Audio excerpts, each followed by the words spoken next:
নমস্কার বন্ধুরা, এটা একটি fusion company induction oven slick মডেলে। তো এটার মধ্যে কোনো রকমভাবে পাওয়ার আসছে না।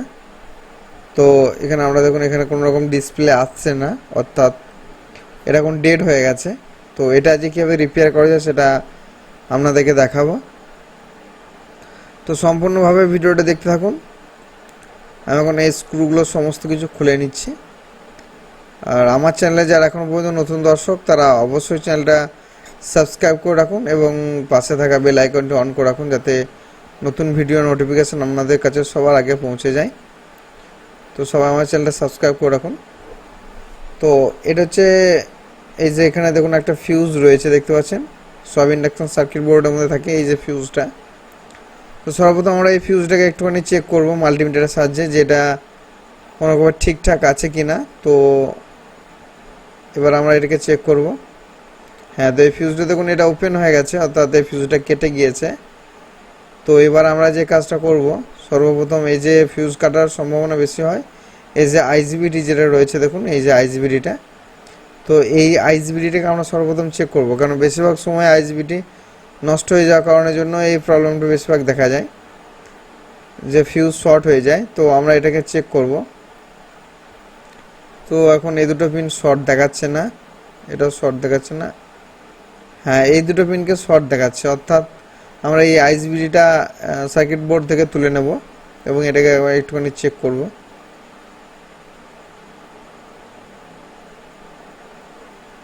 তো আমরা সম্পূর্ণভাবে সার্কিট বোর্ড থেকে আইজিবিটিটা ওপেন করে এটাকে আমরা চেক করব। তো তার জন্য আমরা একটুখানি সময় লাগছে। তো দেখুন, আইজিবিটির তোলা হয়ে গেছে আমাদের। এবার আমরা এটাকে টেস্ট করব। অবশ্যই মাল্টিমিটারকে বাজার মোডে চেক করতে পারেন অথবা ডায়োড মোড দিয়ে চেক করতে পারেন। তো দেখুন, কোনো রকমভাবে কোনো কিছু শো করছে না। তো এটা পোলারিটিটা আবার চেঞ্জ করে আমরা দেখব। এখন পর্যন্ত এটা বিপ বিপ সাউন্ড দিচ্ছে না, অর্থাৎ এখনও পর্যন্ত এটা কোনো কিছু বোঝা যাচ্ছে না। তো এটা এখন বিপ সাউন্ড নেই। এবার এটাকে আমরা ডায়োড মোড দিয়ে চেক করব। আমার মাল্টিমিটারটা ডবল ফাংশনের জন্য একটুখানি অসুবিধা হয়, এটা বিপ মোড। তো এবারে আমরা ডায়োড মোডে চেক করবো এটাকে। হ্যাঁ, তো দেখুন 0.443, অর্থাৎ এই যে আইজিবিটিটা যেটা রয়েছে এটা সম্পূর্ণভাবে ঠিক আছে, এটা কিন্তু শর্ট হয়ে যায়নি। তো এই বোর্ডের মধ্যে আর একটা কাজ আছে, আমরা যে কাজটা দেখবো আমরা। তো বোর্ডটাকে আমাদের চেক করতে হবে যে কোন জায়গাটা শর্ট আছে। তো মাল্টিমিটারটা একটুখানি খেয়াল করুন, আমরা একটুখানি দেখব।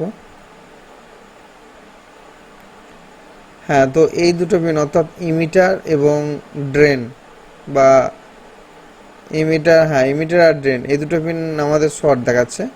তো আমরা একটুখানি ট্র্যাকটাকে একটুখানি দেখছি যে কোনো জায়গায় ট্র্যাকটা শর্ট আছে কিনা। তো ট্র্যাকটাও শর্ট নেই। এবার আমরা এই যে এখানে একটা ব্রিজ রেকটিফায়ার আছে, একটা 4 পিনের একটা ব্রিজ রেকটিফায়ার। তো এটাকে আমরা একটুখানি চেক করব। তো আমরা এটা চেক করে দেখছি যে এটা কোনো রকমভাবে কোনো প্রবলেম দেখাচ্ছে কিনা। হ্যাঁ, তো দেখুন এই দুটো পিন পুরোপুরিভাবে শর্ট শো করছে, অর্থাৎ এই দুটো পিন শর্ট হয়ে গেছে। তো সার্কিট বোর্ডের মধ্যে থাকার জন্য শর্ট দেখাচ্ছে নাকি সেটা আমরা একটুখানি চেক করব। তো তার জন্য এই যে ব্রিজ যে রেকটিফায়ারটা যেটা রয়েছে দেখুন, এই যে ব্রিজ রেকটিফায়ারটা, এটাকে আমরা একবার তুলে সার্কিট বোর্ড থেকে তুলে নেব এবং তারপর এটাকে আমরা একটুখানি চেক করব যে এই যে ব্রিজ রেকটিফায়ার যেটা রয়েছে এটা শর্ট আছে কিনা সেটা আমরা একটুখানি চেক করব মাল্টিমিটারের সাহায্যে। তো একটু ভালোভাবে লক্ষ্য রাখবেন। দেখুন, এই দুটো পিন কিন্তু 0 রিডিং শো করছে, তার পাশে একটুখানি চেক করব। তো সাধারণভাবে এই যে বাঁ সাইডে, অর্থাৎ বাম দিকে যে দুটো পিন রয়েছে, এই দুটো পিন শর্ট হয়ে গেছে। তো এটাকে আমরা চেঞ্জ করে আমরা এখানে দেখুন একটা নতুন একটা ডায়োড ইউজ করব এটা, এবং এই যে পুরাতন যে আইজিবিটিটা ছিল এই আইজিবিটিটাকে আমরা একবার সোল্ডারিং করে নেব।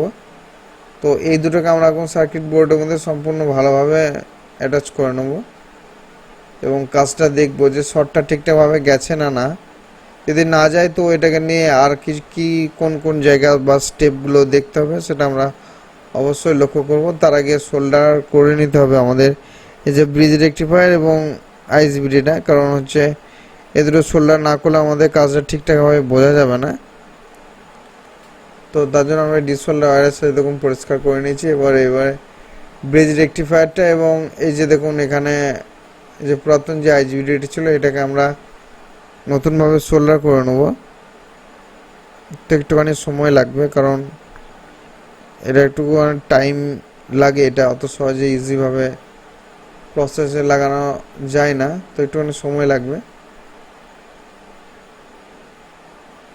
আর এটা খুব ভালো রকমভাবে থার্মাল পেস্ট ইউজ করবেন, কারণ আইজিবিটিটা প্রচণ্ড পরিমাণে হিট হয়, তো যে কারণের জন্য ভালো থার্মাল পেস্ট ইউজ যদি না করা হয় তো আইজিবিটিটা নষ্ট হয়ে যেতে পারে। তো অবশ্যই ভালো কোয়ালিটি একটা থার্মাল পেস্ট ইউজ করবেন।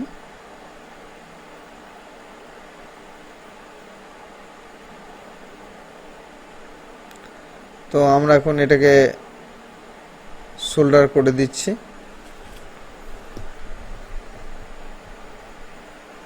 তো এটা সোল্ডার হয়ে গেছে। তো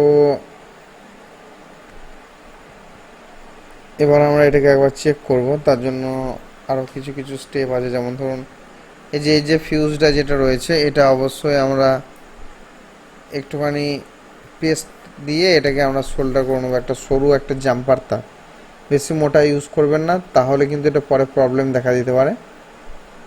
তো আমরা এখানে একটা সরু তার দিয়ে জাম্পার করব। তার আগে আমরা এখানে জাম্পার করার আগে আমরা এখানে একটা ল্যাম্প, অর্থাৎ যেগুলো নাইট ল্যাম্প বলা হয়, 0.5 ওয়াটের যে ল্যাম্পগুলো থাকে সেই ল্যাম্পটা আমরা এই ফিউজে দুই প্রান্তে সোল্ডার করব।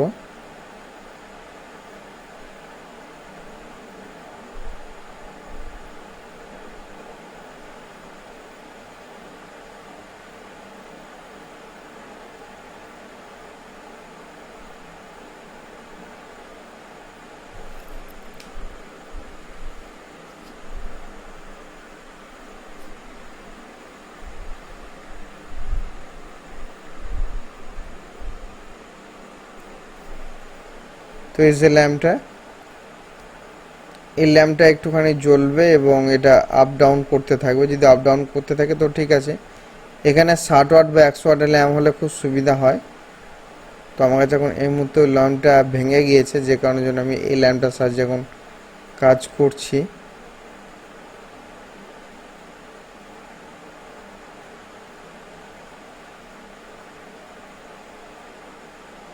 তো আমরা ফ্যানের যে জ্যাকটা আছে সেটা সার্কিট বোর্ডের মধ্যে সংযুক্ত করে দিচ্ছি এবং ফ্রন্ট প্যানেল যেটা রয়েছে সেটা আমরা অ্যাটাচ করে নিয়েছি। তো দেখুন লাইটটা ব্লিঙ্ক করার পর দেখুন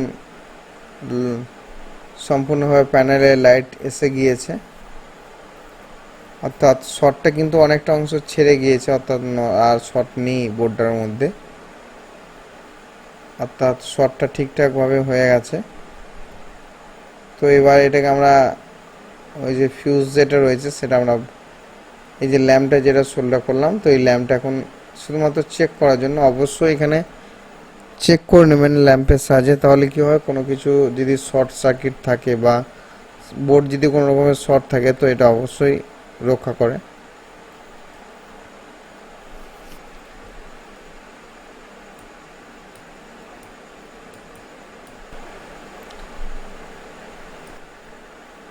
তো এবার আমরা একটা সরু তারের সাহায্যে এটাকে জাম্পার করে দিচ্ছি। আপনারা ফিউজটা চেঞ্জও করতে পারেন, কিন্তু আমি সচরাচর কটা ফিউজ আমাদের এখানে মার্কেটের মধ্যে পাওয়া যায় না, তো যে কারণে যেন আমরা সরু তার একটা সোল্ডার করে দিচ্ছি।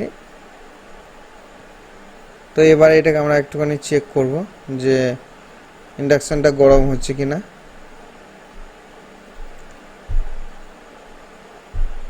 তো এটা পিছনে স্লিক মডেলের একটা ইন্ডাকশান হবে, দেখতে পাচ্ছেন এটা অনেকটা পাতলা হয়।